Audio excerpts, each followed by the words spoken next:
do. Hey, everybody. Grab your beverage. It's adult beverage time, and you're allowed to have any kind of beverage you want. It's a Saturday night. I'm taking a break in the man cave here. Christina is practicing the piano. And I thought I'd tell you how things are shaping up for 2018. Now, the theme of this prognostication about 2018 and the elections specifically is momentum. You know, momentum counts for a lot. And I'm seeing a whole bunch of things lining up that would give Republicans crazy momentum going into the elections of 2018. And it would be a combination of a number of different areas coming together. So you wouldn't see it coming because it's not one big thing.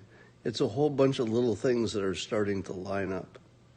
Let me give you an example.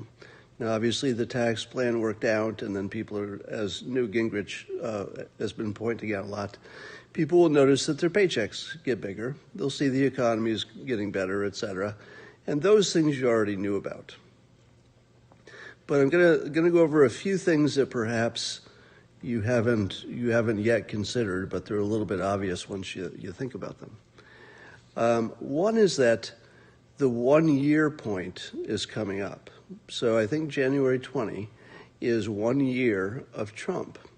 Now, one of the things that people are going to realize when it's officially 1 year, and our minds sort of organize around these big round events, round numbers and, 1 year, 5 year, 10 year kinds of things. So there's just something about them that we're socialized to see as more important than they are. So once the 1 year point is reached, everybody who said the first year of the Trump administration was going to be a catastrophe is going to know that on the biggest, most important thing they predicted, they weren't even close. This will come on the heels of them predicting he wouldn't get nominated to the GOP and wouldn't get elected. All right. So now they will have 3 points of reference where they can see that at least about Trump, they were really, really wrong. All right. Now, if you're wrong long enough, you do start to notice. If you're wrong a few times, you can say, well, there's a special reason, and I was right about those other things, and you can explain it away. But if you just keep getting wrong, it gets harder to hold the frame. Now, the other thing that I don't think anybody saw coming, I just tweeted about it, is that as bad as this Fire and Fury book is, because it puts in people's heads all kinds of crazy stuff about President Trump, it did a strange thing to the frame. So everybody's got sort of a filter or a frame on politics, and it totally changed the frame, but not only in ways that are obvious.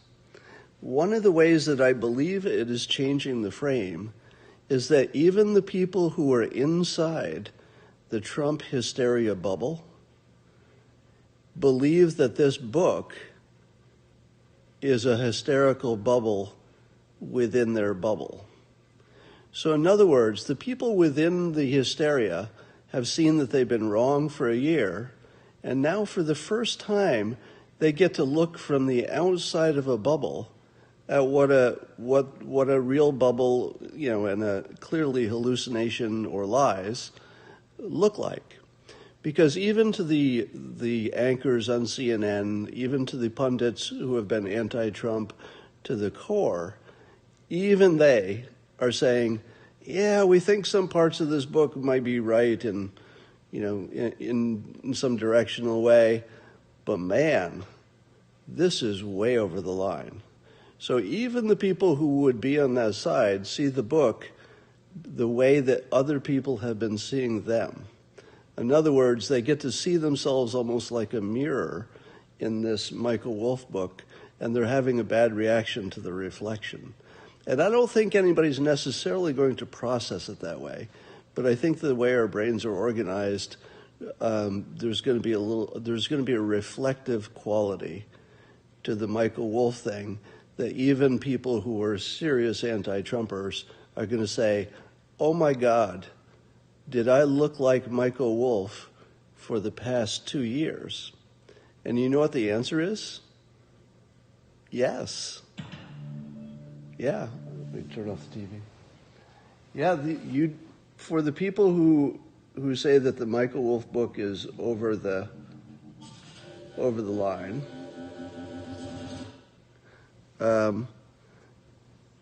they're getting to see themselves as others outside the bubble have been seeing them for a couple of years.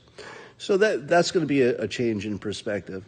Now, you may have seen in my tweet timeline that Conan O'Brien, I'm going to paraphrase his tweet, he said so this is Conan O'Brien, he tweeted, if the Russian investigation, keeps going on any longer, I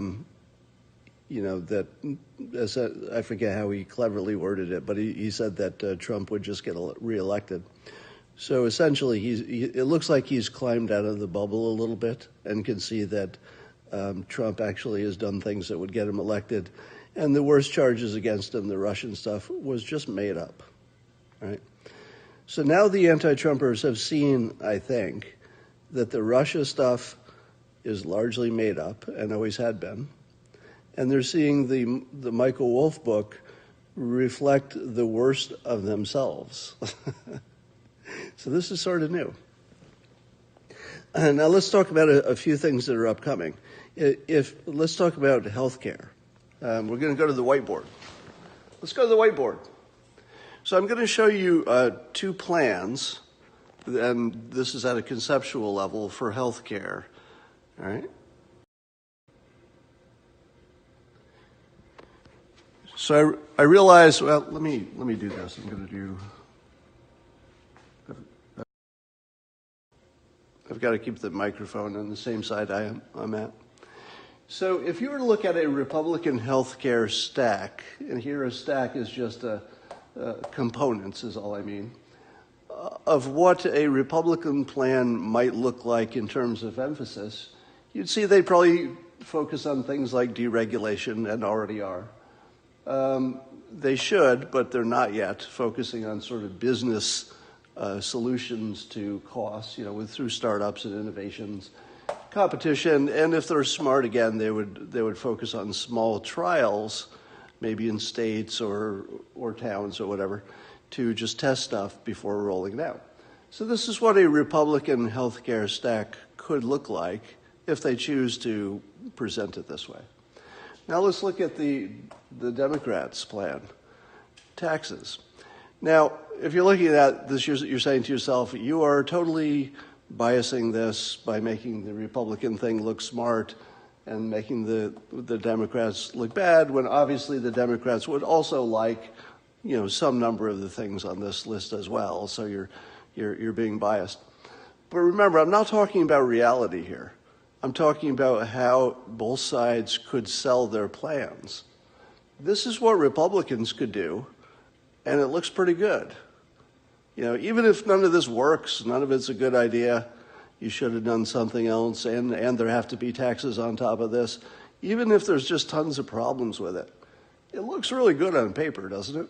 I mean, this is a very sellable, stack of ideas. The Democrats just seem to want to focus on a tax solution, and I'm not giving my opinion that that's the wrong way to go. I'm just saying that if you're trying to sell to the public, the Democrats have a tougher sell. A taxes first approach is just not going to look good compared to a deregulation if people understand the nature of the deregulation. So, for example, if the change that allows people to create organizations or to buy health care across state lines, that sort of thing, people understand that stuff, and it's a good sales package. So Republicans could look good on health care. And then what about the whole racism thing for Trump? Have you noticed that there are several things that are just sort of tilting the president's direction that aren't necessarily things he's doing something about, but they're just sort of tilting his way. One of them is the break with Bannon, because Bannon, was considered the most hardcore accused racist who is not a racist. The people who know him say to a person he doesn't have a racist bone in his body, but reputationally, the Democrats have branded him pretty hard. But now that there's a break, President Trump is free of that perceived baggage, which was not real baggage. So that's a plus. It's not enough. Then you see that black employment rates are at a 17-year best. Now, you would probably say, and rightfully so, well, Obama set the base for that. You can't give the new president in his first year all the credit for the good economy. But after year one, remember, his 1 year anniversary is coming up.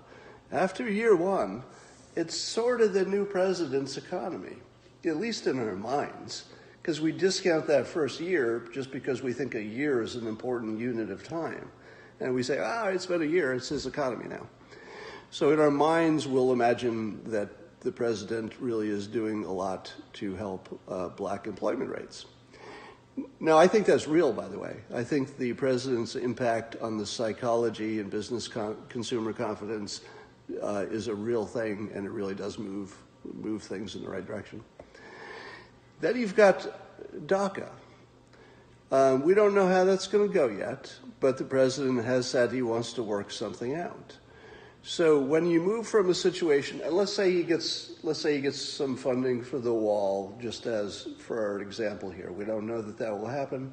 Let's just say for the example here, if he gets funding for the wall, but he also does something to make life less risky for the DACA folks, the people who were sure he was going to deport 10 million people learned that wasn't the case.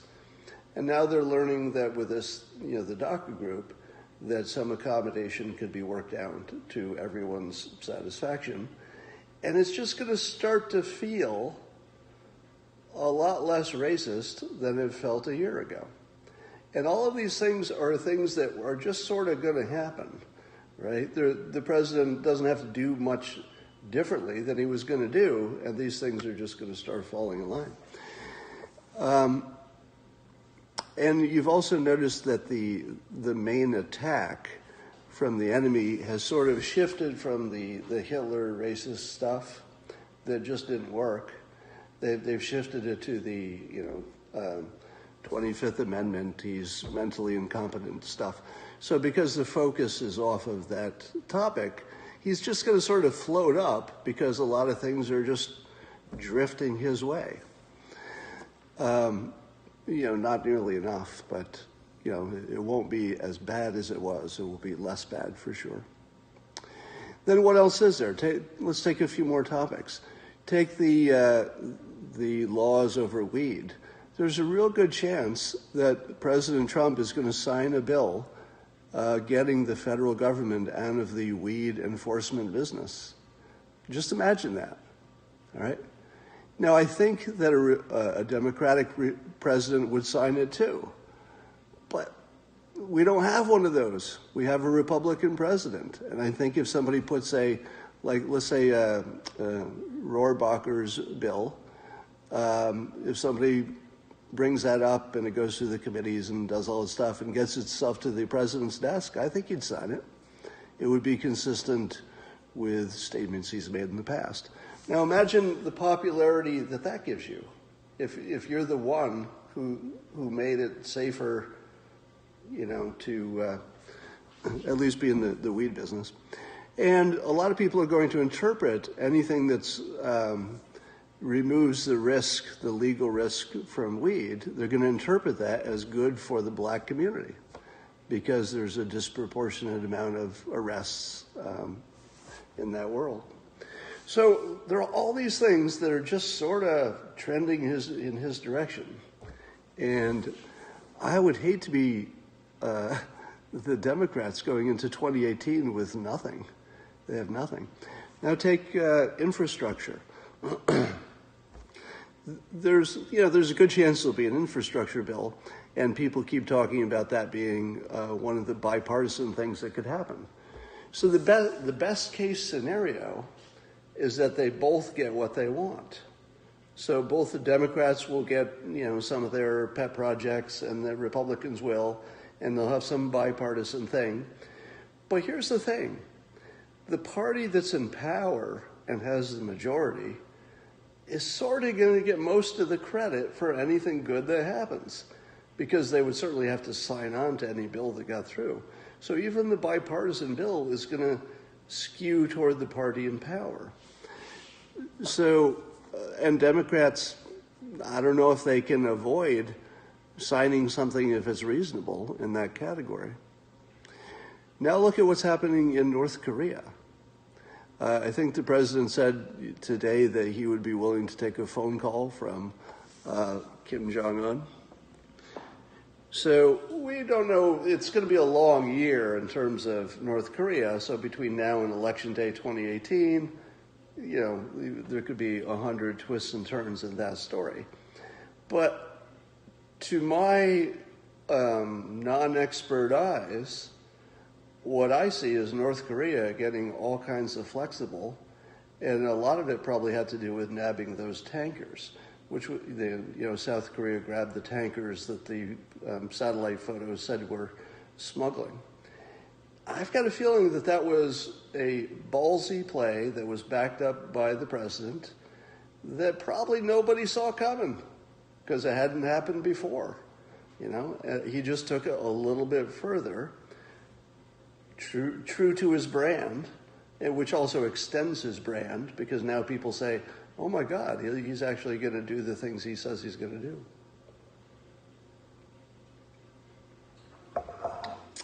So it would be hard to find a category. Oh, and just speaking of luck, even though I understand that weather is different from climate, nobody needs to explain that to me, I get it. And that any individual weather point does not tell you that there is or is not climate change or anything else. I understand that, no need to explain it to me. But the psychology of things is that this insanely cold winter happened to be at just the right time, because it'll be a big memory as we go into 2018. So the people who were super worried about climate change are going to have just a little bit of pause about it, even though the science would tell them they shouldn't.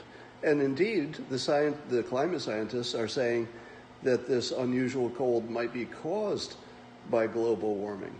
But the problem is, even if you understand that rationally, and there is an explanation for it, I guess I heard an explanation that it's the Gulf Stream is sort of caused by the barrier between a low pressure and a high pressure. So the greater the difference between the low and the high, the more action you've got, and the more misshapen the curve can be, and it can, under some circumstances, it can be grabbing cold air from places that normally wouldn't grab cold air, and that displacement of the curve could be because of warming in some place or another. So conceptually, I do understand how global warming could cause some part of the planet to be colder for some period of time. But in terms of persuasion and how people think and feel and internalize what they see, and how they discount what they hear versus what their eyes tell them, and in all these irrational levels, this super cold winter is just not going to feel like you have a risk of burning up. Now, of course, all bets are off if we go into the summer and it's like the hottest summer we've had, which is not only possible but likely, according to the scientists.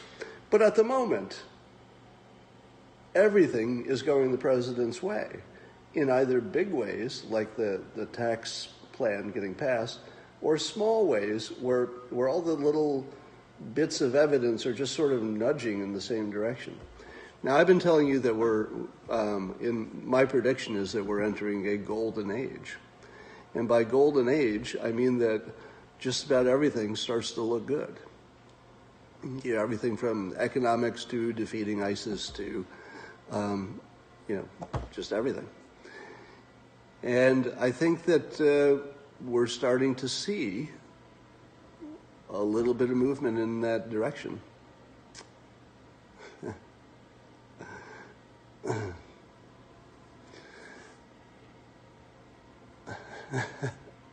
Yeah, so there are still a lot of people who believe that President Trump is actually an idiot and that he got to where he is largely by luck. And here, too, to my central thesis of today's Periscope, the trend is in the president's favor. So the hypothesis that people hold that he's gotten to where he is by luck and evil doing and being a con man, I guess, it falls apart over time because time itself is the enemy to the luck hypothesis, right? You could be lucky today, and some people are going to be lucky for a week, and some people are going to be lucky for a year. But if he's lucky for 2 years, it's hard to hold that, that worldview that, oh my God, there he is, he got lucky again. Oh, there it is again. He got lucky. Well, there it is again. Okay, yes, he did get lucky 100 times in a row. But it's still luck, people. All right, it's just hard to be that person who thinks that you can be lucky for year after year after year. Which is not to say that he'll do everything right and everything will be a win. But if most things are a win and the important things are a win, it's just going to be hard to hold that frame for another year. What is the end of the golden age? Well, I think the golden age could last a while. So let's get there and enjoy it. Huh?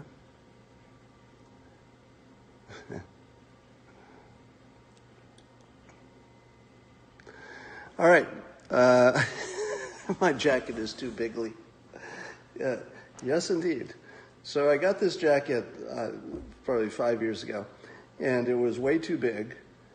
But I'd already opened it, and it was a gift, and I didn't want to take it back. And so I threw it in the closet, and time goes by, and it turns out it's just the perfect oversized jacket for the man cave.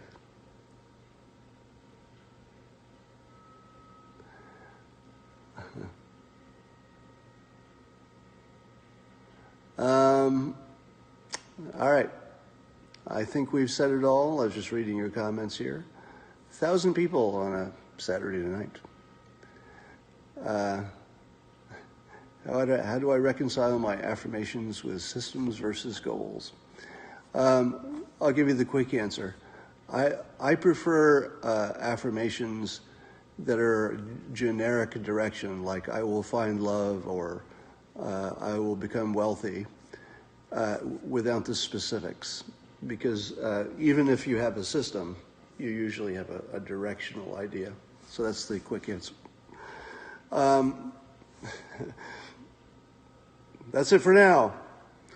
All of you stay